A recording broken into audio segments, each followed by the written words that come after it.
Sila berdoa di dalam hati.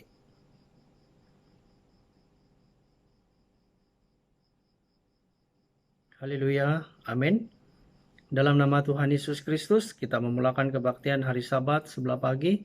Sama-sama kita memuji Tuhan, Kidung Rohani nomor 110. 110.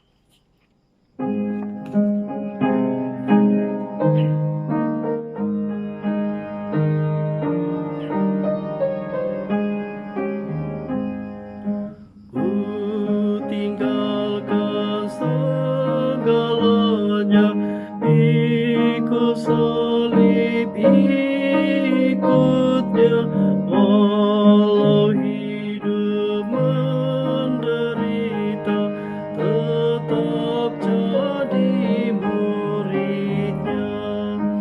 Biarlah ku dihina dunia, sebab dia pernah dihina.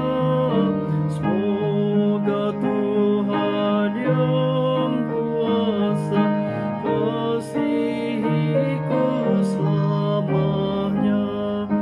Biarpun tiada mewah dunia, kesusahan menimpa, ku kan melayani Tuhan, susah pun jadi senang. Walaupun teman menjauh, badai hujan menghantam, namun sandar kasih Tuhan, hatiku tetap tentram. Orang-orang membuatku lebih dekat padanya.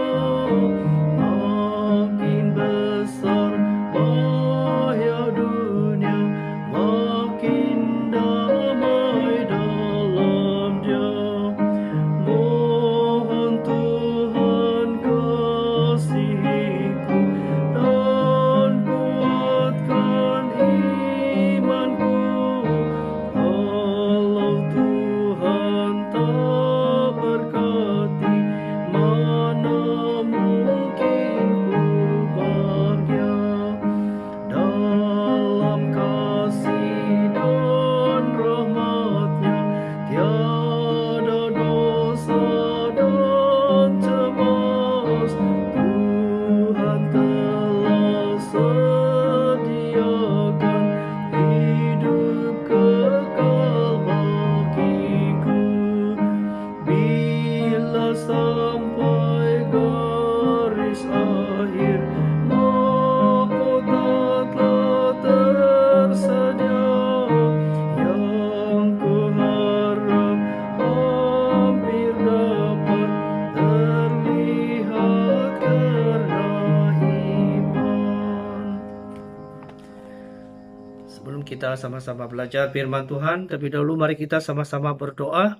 Kita memohon Tuhan Yesus memimpin kita bersama-sama dalam kebaktian hari Sabat sebelah pagi ini. Mari kita sama-sama berdoa kepada Tuhan.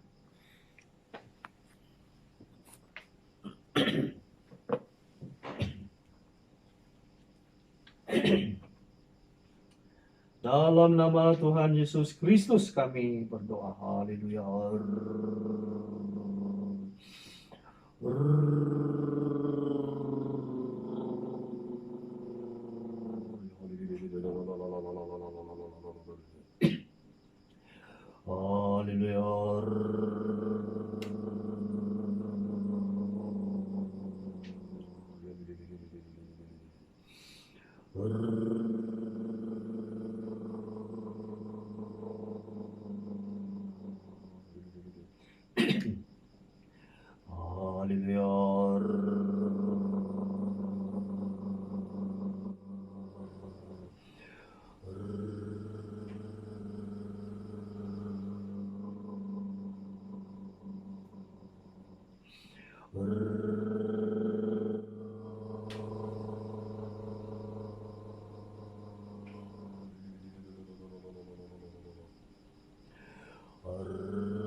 Amin.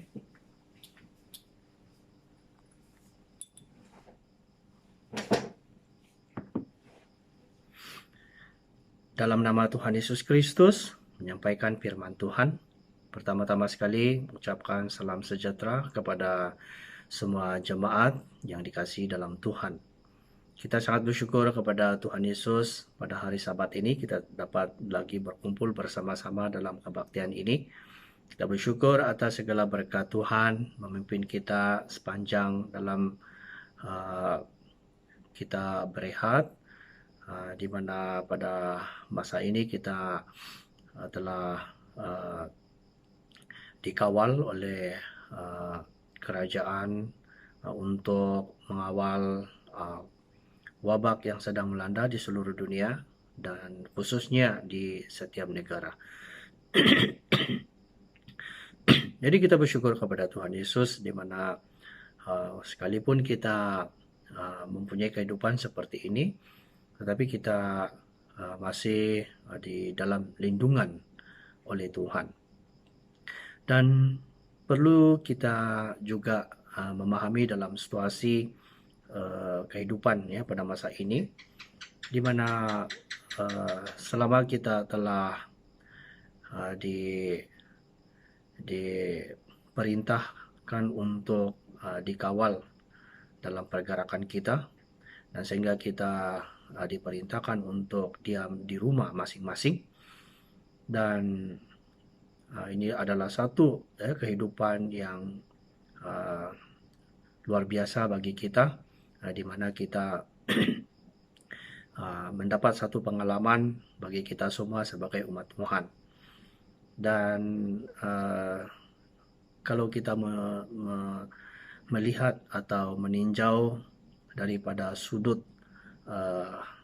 perkara yang lain, ia juga boleh menyadarikan kepada kita bahwa selama kita hidup dalam keadaan seperti ini, adakah kita pada masa ini dapat menyadari tentang kehidupan kita, di mana pada saat ini kita semakin lama semakin kita khawatir dan semakin kita rasa takut melihat keadaan yang telah berlaku ya di seluruh dunia, di mana bertambah-tambah kematian dan bertambah-tambah jangkitan daripada coronavirus yang telah melanda di seluruh dunia.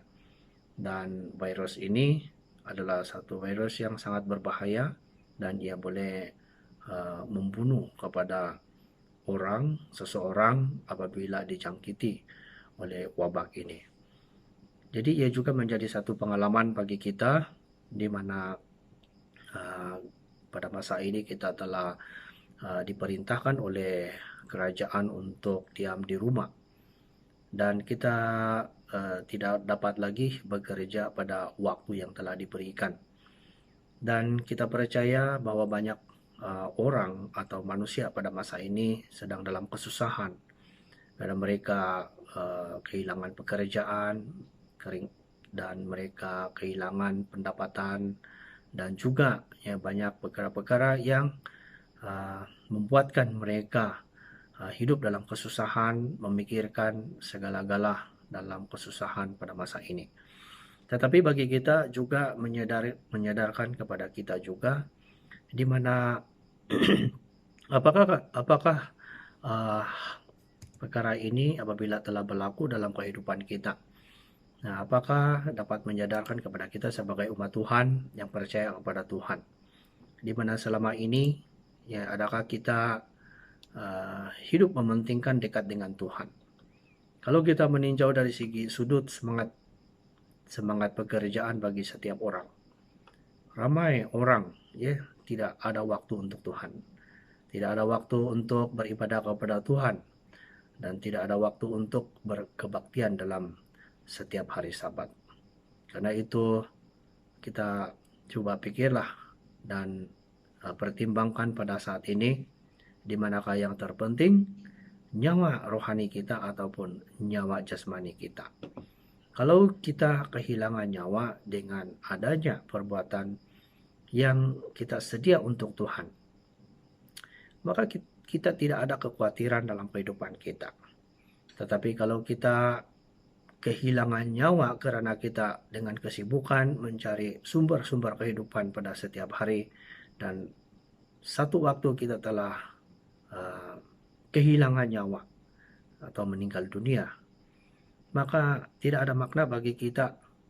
Ya, kematian kita tidak ada makna bagi kita, karena kematian itu akan sudah tentu tidak akan menjaminkan masa depan rohani atau keselamatan rohani kita. Karena itu kita haruslah pertimbangkan pada masa ini, karena pada saat ini kehidupan di dalam Tuhan itu sangat penting. Karena apabila kita memikirkan ya tidak ada pekerjaan, tidak ada pendapatan, tidak ada sumber makanan, maka kepada siapalah kita akan berseru kepada Tuhan?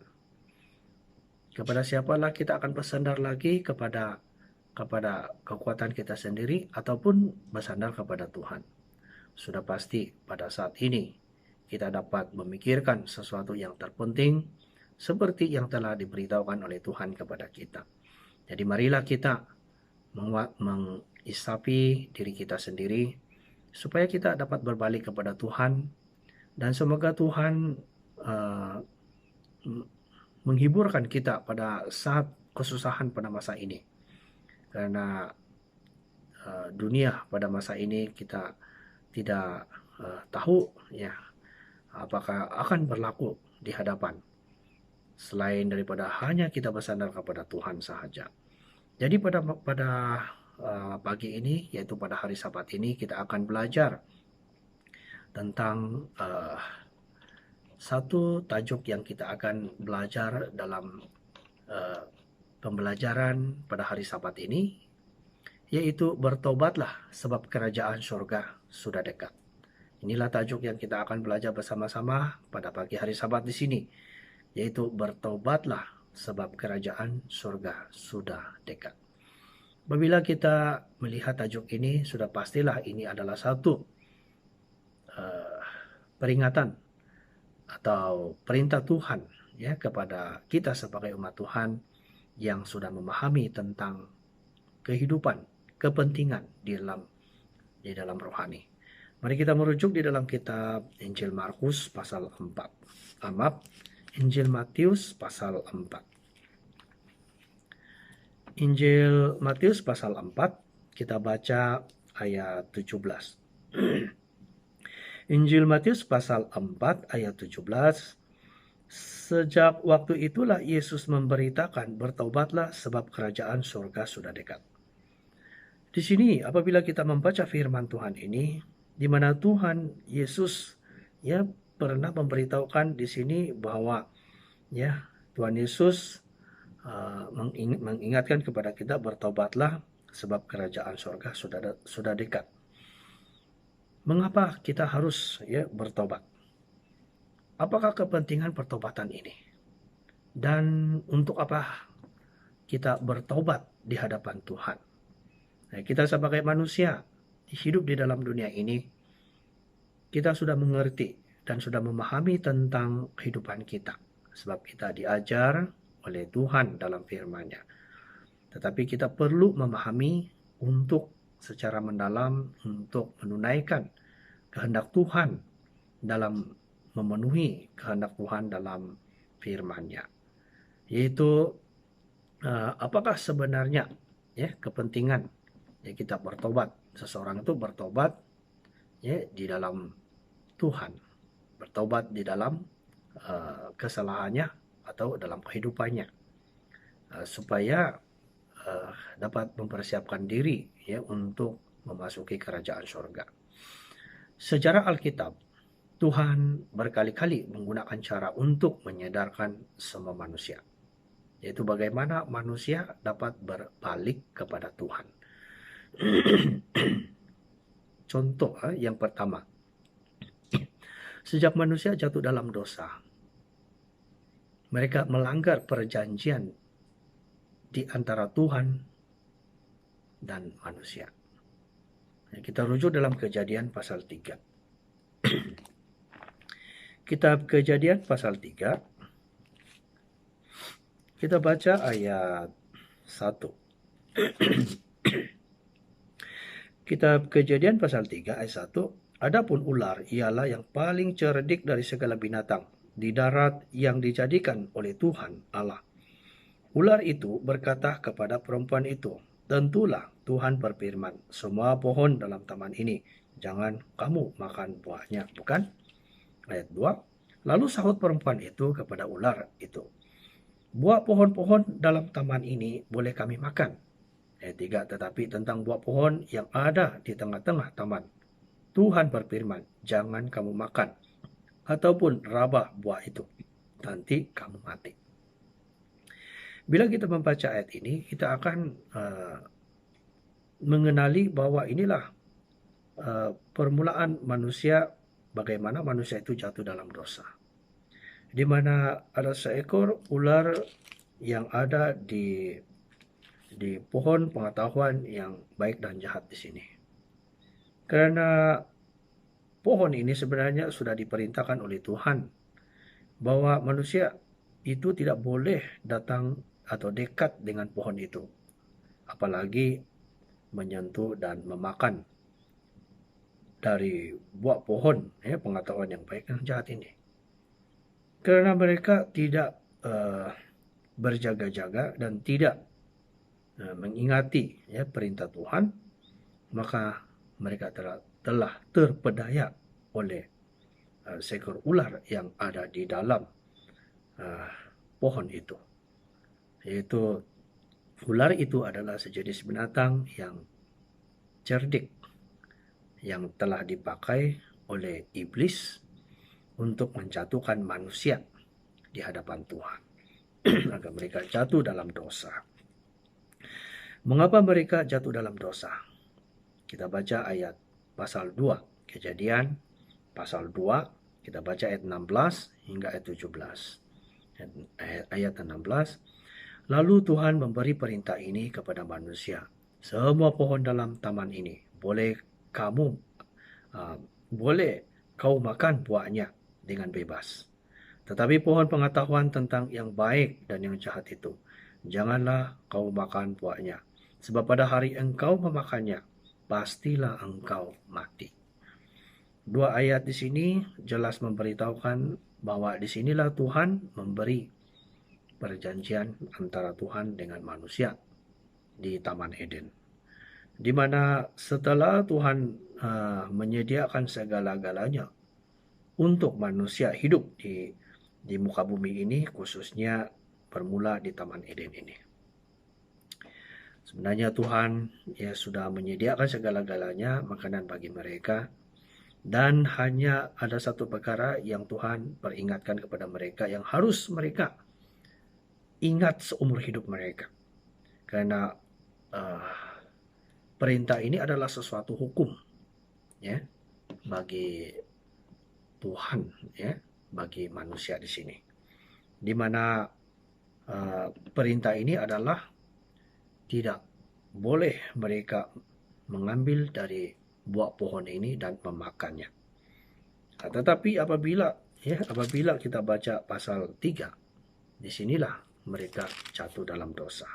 Mereka tidak lagi ingat apa yang diperintahkan oleh Tuhan dalam Kejadian pasal 2 ayat 16 hingga ayat 17. Tuhan pun sudah memberitahukan kesan dan akibat daripada apabila mereka melanggar perintah Tuhan. Di mana ayat 17, sebab pada hari engkau memakannya, pastilah engkau mati. Jadi inilah perintah Tuhan kepada mereka. Sekiranya mereka tidak setia kepada perintah Tuhan, maka mereka akan menanggung akibat ini dan mereka pasti akan mati. Bukanlah satu perintah yang boleh dicoba, tetapi satu perintah yang tidak boleh dicoba. Tetapi akhirnya manusia itu tidak mendengar dan tidak mengingat perintah Tuhan.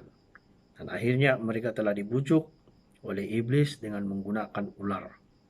Dan kalau kita baca seterusnya dalam pasal 3 keseluruhan ini, maka disinilah manusia ini mengambil daripada buah pohon pengetahuan yang baik dan yang jahat ini dan memakan. Dan akhirnya mereka menyadari, setelah mereka makan, mereka menyadari mereka kehilangan pakaian. Mereka merasakan bahwa tidak ada pakaian. Jadi kita lihat dasar daripada kehidupan ini sebenarnya memberitahukan kepada kita. Karena itu dalam kitab Wahyu pasal 3, Tuhan menyuruh manusia membeli pakaian yang telah diberikan oleh Tuhan. Kita rujuk di dalam kitab Wahyu. Wahyu pasal 3. Wahyu pasal 3, kita baca ayat 18. Wahyu pasal 3 ayat 18. Maka aku menasihatkan engkau supaya engkau membeli daripadaku emas yang telah dimurnikan dalam api, agar engkau akan menjadi kaya, dan juga pakaian putih, supaya engkau memakainya agar jangan kelihatan ketelanjanganmu yang memalukan, dan lagi minyak untuk melumaskan matamu supaya engkau dapat melihat. Di sini Tuhan Yesus memberitahukan kepada kita di mana ada 3 harta yang harus dibeli daripada Tuhan. Yaitu yang pertama emas, yang kedua pakaian putih, dan yang ketiga ialah minyak. Dan di sini ada menyentuh tentang dikatakan tentang minyak, pakaian putih. Dan pakaian putih inilah yang penting juga ya dalam kehidupan kita, sebab pakaian putih ini ditujukan perbuatan. Nah, perbuatan yang baik yang yang menjauhi daripada perbuatan dosa. Nah, jadi apabila kita melihat pakaian putih ini, dia bukan pakaian putih yang biasa kita pakai dalam pakaian yang wajib, yang wajib kita pakai. Nah, tetapi pakaian putih yang sebenarnya dimaksudkan di sini ialah perbuatan. Perbuatan ini ada 2 jenis perbuatan. Satu perbuatan yang baik, satu perbuatan yang jahat. Dan yang dimaksudkan oleh Tuhan di sini pakaian putih ini maksudnya perbuatan yang bersih, yang tidak ada kotoran. Jadi yang tidak ada kotoran ini tidak dia akan menutupi segala dosa-dosa. Tidak ada lagi kelihatan tanda-tanda dosa ataupun segala kotoran di dalam tubuh karena mempunyai pakaian putih. Nah, putih melambangkan bersih. Nah, ini ditujukan kepada perbuatan kita. Nah, karena itu, ya sekiranya pakaian kita tidak bersih, maka kita akan kita tidak dapat lagi kita tidak akan sanggup lagi menghadap kepada Tuhan, sama seperti nenek moyang kita, yaitu Adam dan Hawa. Setelah mereka kehilangan pakaian pakaian yang diberikan oleh Tuhan, maka mereka merasakan mereka tidak ada pakaian. Sedangkan mereka ya sebelum itu tidak ada perbedaan ya. Cuma yang berbeda ialah perasaan mereka sudah melihat bahwa diri mereka sudah tidak ada pakaian. Jadi pakaian yang dimaksudkan di sini ialah perbuatan, ya, perbuatan yang menutupi segala kekotoran dalam rohani. Yaitu yang dicemari oleh jasmani, yang mencemari rohani. Ya, karena itu di sini kita harus memahami tentang kehendak Tuhan di sini, bahwa pentingnya ya kita berpakaian putih. Nah, karena itu dalam pembelajaran di sini yang kita belajar pada masa ini, yaitu kita akan belajar tentang pertobatan ya, untuk bertobat ya, tentang kerajaan surga ini. Nah, setelah manusia jatuh dalam dosa, manusia menyadari bahwa ya, mereka tidak ada pakaian, dan kemudian mereka ya mendapati bahwa akibat daripada dosa ini adalah kematian ya dalam arti rohani.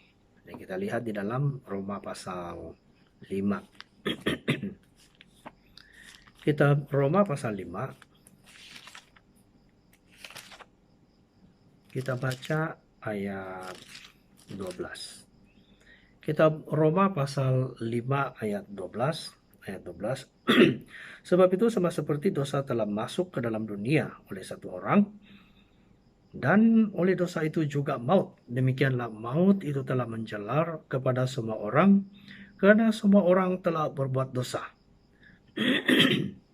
Bila kita membaca ayat ini, maka kita akan menyadari bahwa ya akibat dosa, maka kematian itu akan menanti.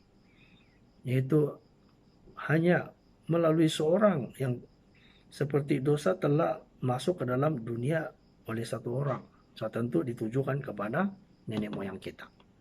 Jadi karena itulah ya kita berjaga-jaga ya pada masa ini, di mana ya pakaian ini sebenarnya sudah dibersihkan oleh Tuhan ya, Tuhan Yesus sendiri.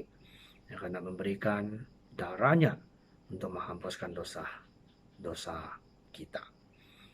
Jadi karena itulah ya kesan daripada dosa yang telah dilakukan oleh manusia ini, sejak dosa menguasai manusia, maka manusia tidak dapat lagi kembali kepada Tuhan, yaitu kehidupan dalam Tuhan, ya, yaitu orang berdosa. Manusia sukar ya kembali kepada Tuhan. Dan pengakhiran daripada perbuatan dosa ini akan menerima hukuman, yaitu di api neraka. Dan sudah tentu ada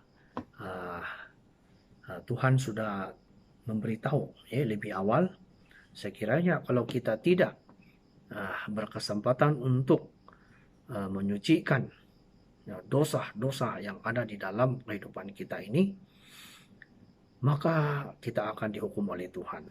Ya, kita lihat di dalam Injil Markus. Injil Markus pasal 16.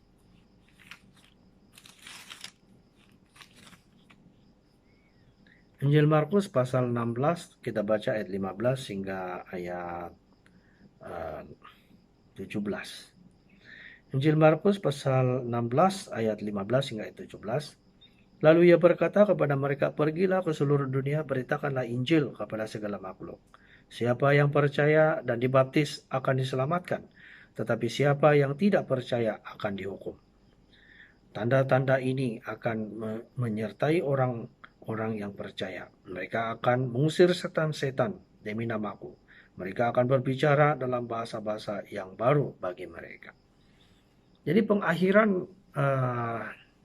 dosa ini ialah akhirnya Tuhan akan melangsungkan penghakiman. Ya, karena itu kita bersiap sedia sebelum hari penghakiman. Kita haruslah menunaikan segala apa yang disediakan oleh Tuhan, yaitu harus dibaptis. Harus dibaptis dan akan mendapat keselamatan. Tetapi kalau tidak dibaptis dan tidak percaya, kita akan dihukum. Ya, seperti di ayat 16, tetapi siapa yang tidak percaya akan dihukum. Tidak percaya maksudnya tidak percaya segala apa yang disediakan oleh Tuhan. Sebab pembaptisan itulah yang dipakai oleh Tuhan untuk menyucikan segala dosa kita. Nah, karena Tuhan Yesus ya sendiri memberitahu di Injil Yohanes pasal 14 ayat 16. Injil Yohanes pasal 14 ayat 16, "Akulah jalan dan kebenaran." Yesuslah jalan dan kebenaran. Tidak ada lain lagi. Maksudnya apa yang disediakan oleh Tuhan Yesus selama dia hidup di dalam dunia, itulah jalan kita. Kita harus turuti, kita harus percaya dan setia sampai kita kembali kepada Tuhan. Hari ini kita harusnya menyadari pentingnya menyadari diri kita di mana dosa ya, setiap manusia itu ada dosa yang menyertainya. Tetapi bagi Tuhan ya, karena Tuhan telah menyediakan jalan ini, maka kita haruslah mengikuti untuk menghapus dosa dengan cara yang disediakan oleh Tuhan. Dan itulah kepentingannya pertobatan di sini. Ya, sekiranya kalau kita tidak ada melakukan segalanya, maka kita akan sentiasa hidup di dalam dosa. Dan jemaat Tuhan yang sesat ya, banyak yang kembali kepada kehidupan yang asal. Ya, setelah mereka menerima penyucian dosa, mereka mengulangi lagi perbuatan dosa, dan mereka tidak percaya dan mereka tidak mau hidup dekat dengan Tuhan. Inilah satu pengaruh yang membahayakan kerohanian kita di dalam alam pekerjaan kita. Pada waktu kita mencari nafkah hidup kita, banyak kesibukan, tiada masa untuk Tuhan. Pada masa ini, ya, pada waktu kita telah dikurung, ya, bukan hanya di negara kita saja, di seluruh dunia, masing-masing, ya, setiap negara yang telah dijangkiti oleh wabah COVID-19, yaitu coronavirus, semua kerajaan telah memberi arahan kepada semua penduduk ya di setiap negara mereka untuk berkurung di rumah dan tidak boleh keluar kemana-mana, Nah, untuk mengelakkan daripada jangkitan. Nah, sama seperti di negara kita sendiri juga. Bukan hanya di negara kita sendiri saja, tapi di seluruh dunia. Tetapi biarlah ya di dalam tempat kita sendiri kita dapat merasai betapa sengsaranya kita menghadapi ancaman penyakit ini. Tetapi bagi kita sekalipun ya adalah mengancam dalam kehidupan kita. Tetapi bukanlah ya satu uh, perkara yang terpenting yang menakutkan kepada kita. Sekalipun ia adalah berkaitan tentang kematian. Tetapi bagi kita kematian itu adalah biasa bagi setiap orang. Seperti yang dipikirkan oleh orang-orang di sebelah barat, di mana mereka tidak khawatir, tidak takut tentang hal kematian. Ini ada banyak jenis orang, ya. Ada jenis orang yang tidak takut mati. Mati itu biasa bagi dia. Kalau sudah mati, selesailah hidup dalam dunia. Inilah mereka pikir. Tetapi kalau kita meninjau dari sudut hubungan antara kita dengan Tuhan, sebenarnya kematian itu adalah membuatkan kita takut. Ya. Walau sekalipun Yesus memberitahukan kepada kita, ya, untuk apa kita takut mati. Tetapi maksud Tuhan ialah tidak takut mati itu adalah bagi orang yang sudah bersiap sedia untuk Tuhan. Kalau tidak ada persiapan untuk Tuhan, maka untuk apakah kita begitu dengan beraninya kita ya meninggal dunia dengan begitu cepat. Jadi apabila ada penyakit ini, maka kita menyadarkan kepada kita. Sebenarnya bertujuan untuk menyadarkan kepada kita supaya kita mengarahkan kembali kepada Tuhan. Bukannya mengutuki pemerintah-pemerintah di dalam dunia ini. Ya, supaya mengutuki mereka tidak berpuas hati karena kita dikawal dengan begitu saja dan terhentinya pekerjaan kita dan sebagainya. Tetapi kita haruslah sadar sebenarnya. Kesadaran kita itu sebenarnya haruslah ya menumpukan tentang hubungan kita dengan Tuhan. Nah, karena itu dari awal lagi Tuhan memberitahukan kepada kita, bertobatlah sebab kerajaan surga sudah dekat. Jadi di sini ya pertobatan ini sebenarnya dalam aspek pertobatan ini ada beberapa poin yang kita akan masuki untuk sebagai pengetahuan. Yang pertama yang kita harus tahu ialah mengapa kita harus bertobat. Tadi kita sudah mengulaskan yang dimana ya kita ada dosa. Dan dosa itu ialah maut, dan dosa itu menjalar dari seorang kepada semua orang. Jadi kalau kita meninggal dunia, ya setelah kita hidup di dalam dunia ini dan satu hari nanti kita telah meninggal dunia dan tidak berkesempatan untuk menyucikan diri kita seperti yang diperintahkan oleh Tuhan, maka kita akan dihakimi oleh Tuhan dan kita tidak akan boleh pulang ke surga.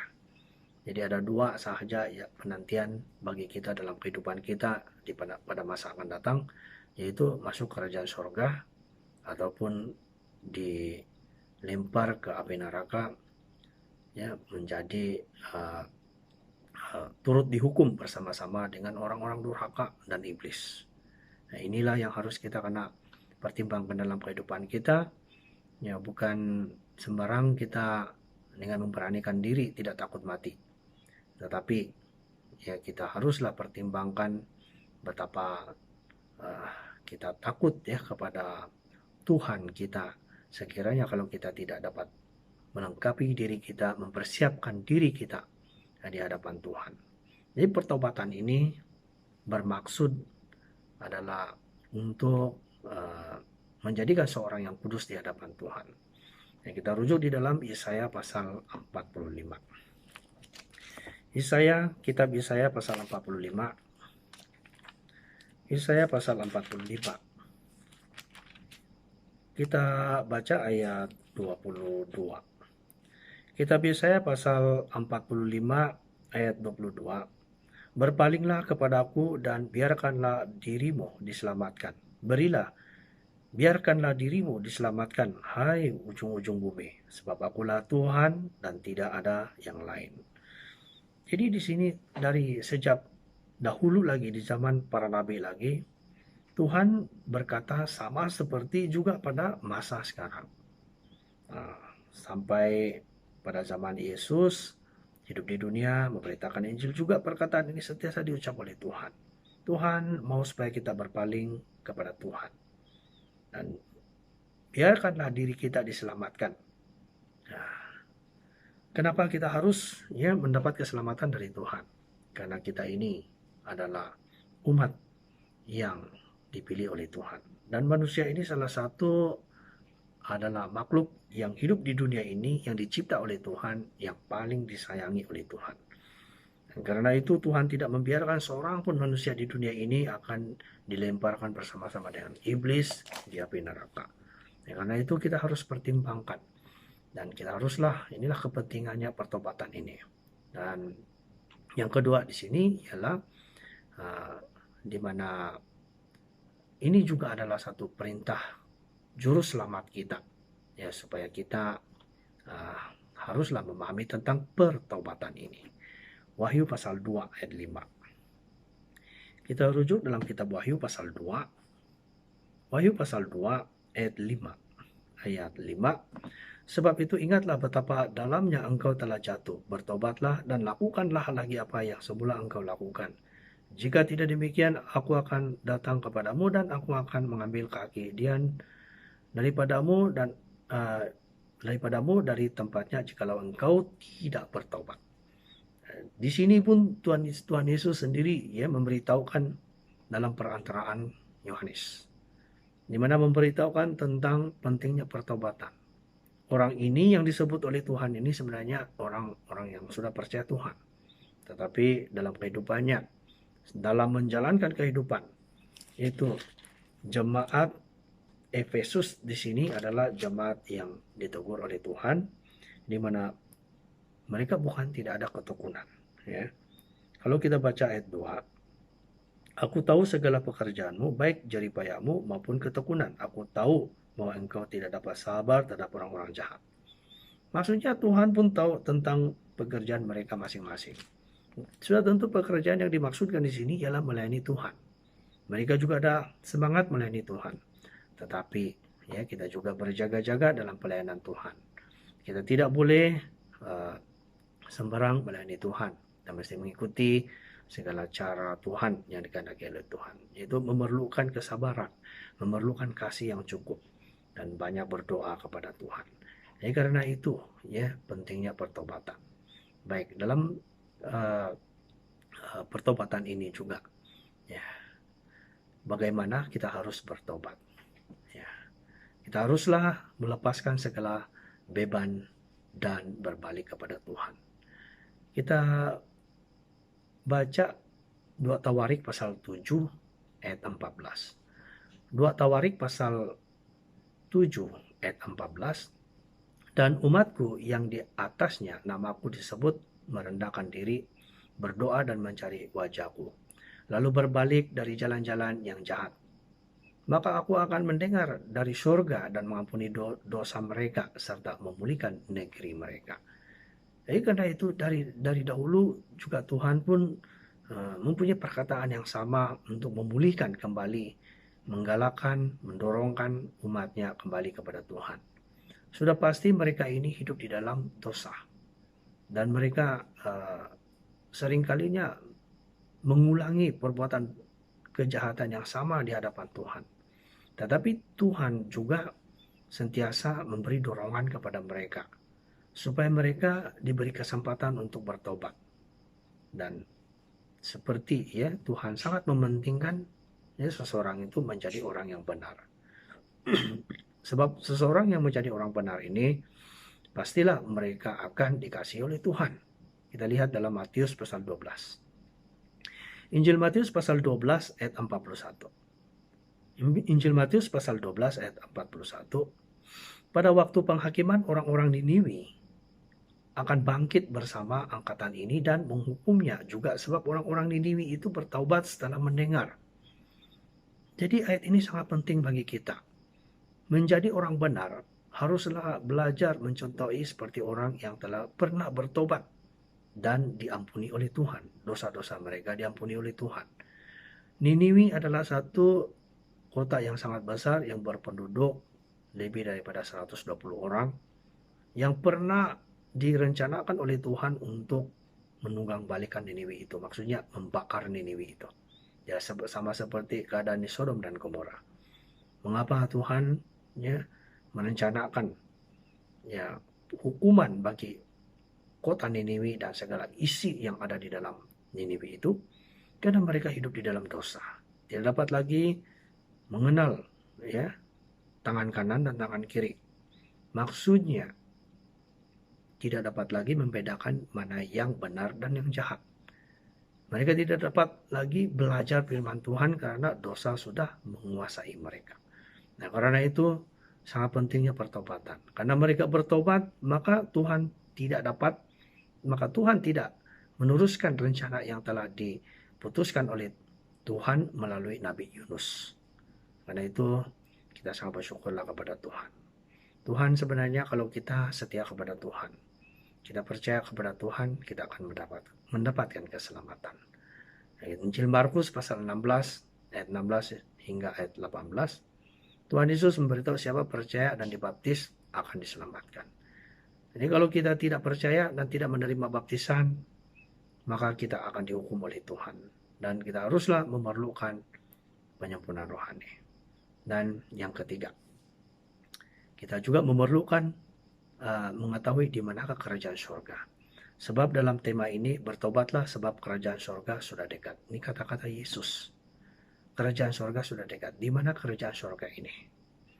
Kita tahu ya kerajaan surga yang diberitahukan oleh Tuhan Yesus ini, yang dimaksudkan kerajaan surga ini ialah perbuatan-perbuatan yang dilakukan oleh Tuhan Yesus semasa di dunia ini.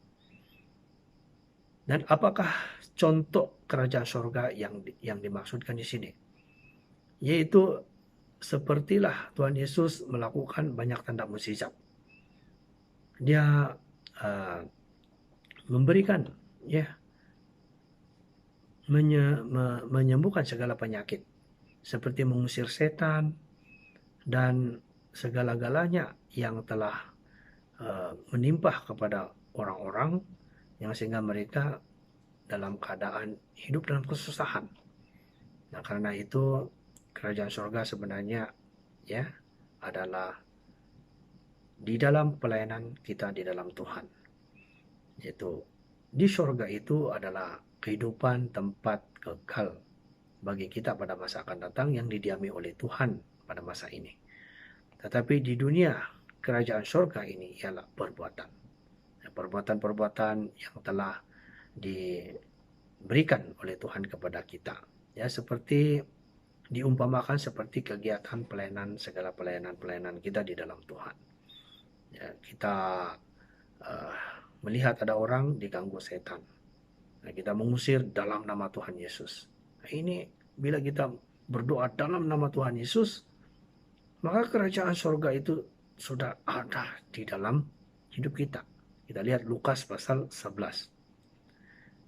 Injil Lukas pasal 11 ayat 20. Injil Lukas pasal 11 ayat 20. Ayat 20. Tetapi jika aku mengusir setan dengan kuasa Tuhan, maka sesungguhnya kerajaan Tuhan sudah dekat. Jadi kita lihat di sini bahwa yang dimaksudkan di sini ialah jika aku mengusir setan dengan kuasa Tuhan, maka sesungguhnya kerajaan Tuhan sudah dekat kepadamu. Jadi bila kita melakukan sesuatu yang dikerjakan oleh Tuhan, yang diperintahkan oleh Tuhan, maka Tuhan bersama-sama dengan kita. Itulah kerajaan surga yang menyertai kita. Kalau kita tidak melakukan pekerjaan ini, maka tiadalah kerajaan surga yang ada di dalam dunia ini. Jadi kerajaan surga itu harus dikerjakan kepada kita yang sudah percaya kepada Tuhan. Kalau kita sudah tahu melakukan sesuatu yang dikehendaki oleh Tuhan, Tuhan Yesus telah mengajarkan kepada kita. Banyak ajaran yang diajar oleh Tuhan Yesus kepada kita. Contoh-contoh yang harus kita kerja yang telah diajar oleh Tuhan Yesus. Semua itu harus kita lakukan. Nah, sepertilah pergilah ke seluruh dunia beritakanlah Injil. Kita pergi ke seluruh dunia memberitakan Injil. Tak kira di berapa jarak jauh kita akan pergi. Yang penting kita dapat memberitakan Injil di dekat rumah kita, kediaman kita, tempat kerja kita, di mana-mana saja. Kalau kita ada peluang untuk memberitakan Injil kepada seorang dan seorang itu dapat diyakinkan dan bertobat, percaya kepada Tuhan Yesus, menerima diri dibaptis. Itulah maksudnya melakukan pekerjaan kerajaan surga. Nah, jadi tidak ada pekerjaan kerajaan surga yang tidak ada kaitan dengan kerohanian. Kerja-kerja yang kita kerja, yang kita usahakan dalam majikan-majikan ini sebenarnya sementara waktu saja. Dia tidak kaitan dengan hal-hal rohani. Sekalipun kita adalah orang yang paling rajin bekerja di dalam syarikat atau di mana-mana. Sampai kita mengakhiri kehidupan kita bekerja di majikan itu. Apa yang kita akan dapat? Hanya uang saja kita akan dapat. Tapi uang itu ya adalah yang tidak dapat membawa kita pulang ke surga. Karena nyawa itu lebih penting, hidup itu lebih penting daripada uang yang kita akan terima ya pada setiap hari. Jadi kerajaan surga itu kita harus pahami dalam hidup kita, di mana Tuhan Yesus mementingkan kita harus bertobat. Jadi tanda pertobatan kita itu ialah dekat dengan Tuhan dan menerima diri dibaptis, dan mulai dari itu memulahkan pemberitaan Injil dan saling menasihati dan saling mengasihi dan menunjukkan kasih di antara semua jemaat yang telah menerima baptisan daripada Tuhan. Jadi kita akan dipimpin oleh Roh Kudus, dan Roh Kudus akan menjaga kita, dan Roh Kudus juga akan menjaga orang yang telah menerima baptisan, dan ia juga akan menjadi murid Tuhan Yesus, dan ia juga akan menjadi murid yang diberkati oleh Tuhan dan akan mewarisi kerajaan surga di surga. Ya, karena itulah kerajaan Tuhan itu tidak dapat disamakan dengan perbuatan-perbuatan yang ada di dalam dunia ini. Sekalipun kita mendirikan gereja, tapi gereja itu sebagai tumpuan untuk penyempurnaan rohani saja. Ya, sebagai satu bangunan saja. Sama seperti keadaan pada masa ini. Apabila ada darurat, gereja itu tidak dapat lagi menjadi tempat pelindungan kita, sebab gereja itu ialah bangunan saja. Ya, yang kita akan pahami ialah diri kita sendiri. Kemana kita akan pergi, bagaimana diri kita yang disebut gereja ini yang berhimpun bersama-sama dalam rohani ini menjadi satu bangunan gereja yang sudah terbentuk, yang sudah kukuh di dalam Tuhan. Itulah yang sangat penting. Bukannya gereja yang telah kita dirikan yang begitu besar sekali. Dia tidak dapat berbuat apa-apa dengan kita. Dia tidak boleh mendoakan kepada kita. Sebab Tuhan itu menyertai dengan kita. Tapi apabila kita ada waktunya dan ada kebebasan dan dapat berkumpul bersama-sama di gereja, maka itulah yang dikehendaki oleh Tuhan juga, bahwa karena Tuhan ada di dalam gereja. Ya, kita haruslah memahami firman Tuhan secara mendalam, bukanlah satu pemahaman yang begitu biasa saja, yang tidak ada dasar-dasar yang kukuh di dalam kehidupan di dalam Tuhan.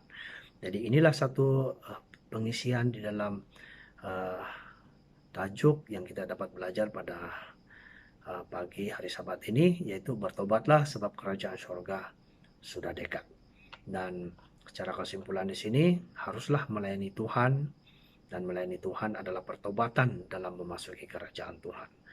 Kerajaan Tuhan itu adalah sesuatu kerja yang harus kita kena selesai dalam kehidupan kita. Baik sedikit banyak, kita masih haruslah usahakan. Walaupun kita sibuk di dalam pekerjaan kita, tetapi Tuhan yang diutamakan juga. Kita tidak boleh membiarkan ya pekerjaan Tuhan ini tidak dilakukan. Mestilah kita dilakukan. Kita sibuk dalam pekerjaan kita, tetapi kita juga sibuk di dalam melayani Tuhan. Jadi demikianlah firman Tuhan yang kita dapat belajar pada pagi hari Sabat ini. Semoga Tuhan Yesus ya memberkati kita semua. Amin. Mari kita mengakhiri kebaktian ini, kita menyanyi kidung rohani nomor 389. 389.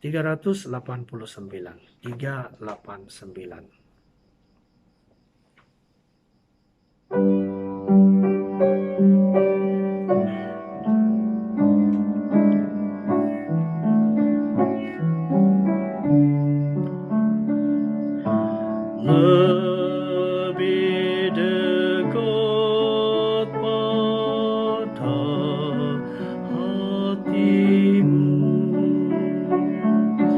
dekatkan aku juru selamatku, peluklah aku di dadamu, lindungiku dalam naunganmu, lindungiku dalam naunganmu,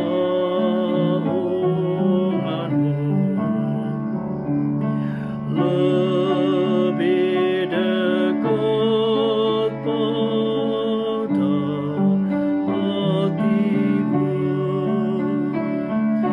tiada yang dapat kuberi padamu, hanya hatiku yang berdosa, sucikanlah di dalam darahmu, sucikanlah di dalam darahmu, lebih dekat Tuhan bagimu, ku akan tinggalkan segala dosa, kesombongan dan senang dunia,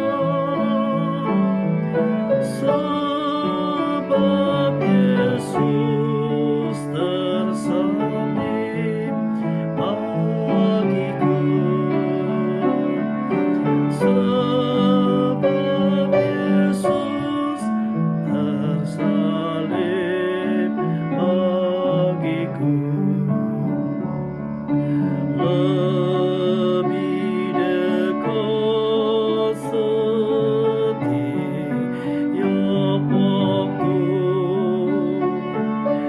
hingga ku selamat sampai di syurga, kekal dalam kemuliaannya, makin dekat pada juru selamat, makin dekat pada juru selamat. Kita bersyukur kepada Tuhan Yesus, kebaktian pada pagi ini sampai di sini. Kita sangat bersyukur atas segala berkat pimpinan Tuhan, dan seterusnya kita sama-sama berdoa. Dalam doa kita yang terakhir ini, kita terus mendoakan tentang keadaan kita pada masa ini. Kita dalam keadaan yang masih keadaan yang susah, dan kita mendoakan setiap kita, baik mereka yang sakit, baik mereka yang hidup dalam keadaan yang kesusahan dalam ekonomi dan sebagainya. Kita sama-sama mendoakan semoga Tuhan Yesus terus menjaga, melindungi kita, dan memberikan berkat kita pada masa ini. Mari kita sama-sama berdoa kepada Tuhan Yesus.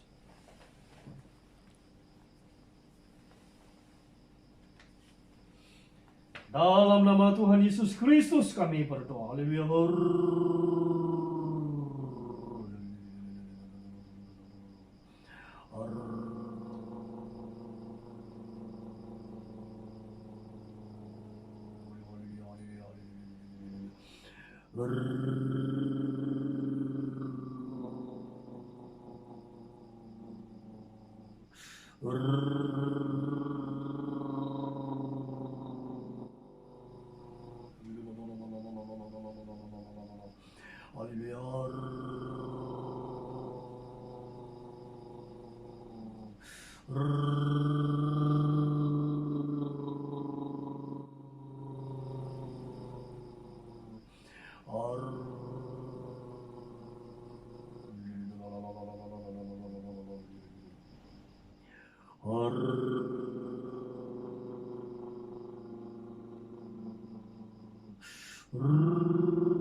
Kerja untuknya kita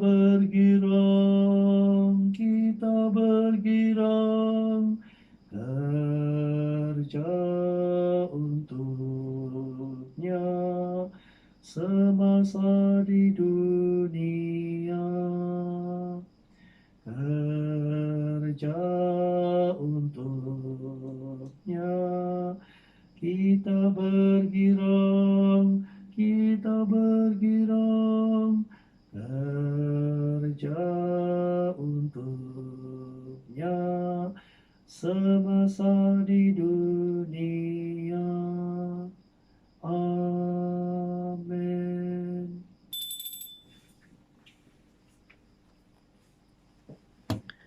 Kita bersyukur kepada Tuhan Yesus kebaktian pada hari Sabat pagi pada hari ini sampai di sini. Semoga Tuhan Yesus memberkati kita semua. Amin.